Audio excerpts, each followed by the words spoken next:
The Sahara in southern Libya is actually a collection of deserts. Everything from immense seas of sand and stony wastes to rugged mountains.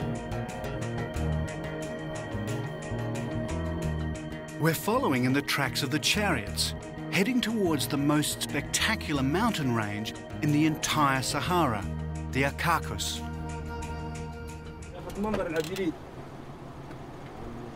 We're still a day's drive from the mountains, and we've run into trouble.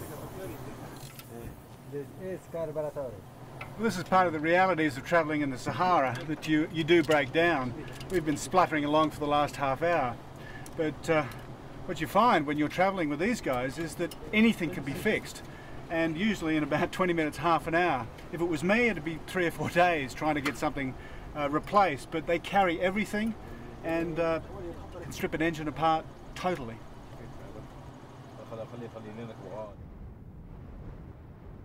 We chose this place to pull up and make repairs for a reason: rock art.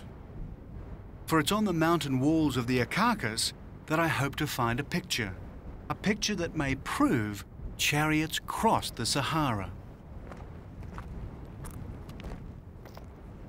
5,000 years ago, this wadi would have been a very different place. How do we know? Because the humans who came here to fish and hunt recorded what they saw. I guess you'd have to say this is about the last thing that you'd expect to find in the desert: a crocodile. So it poses a really interesting question. How did it get here? What it suggests, I guess, is that the Sahara hasn't always been so desolate.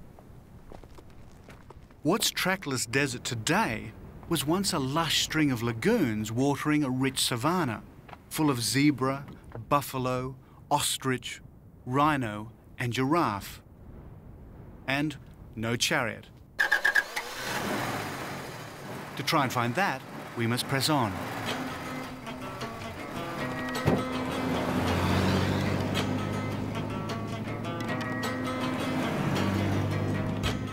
Back on the road, and we finally enter what can only be described as the Monument Valley of Libya.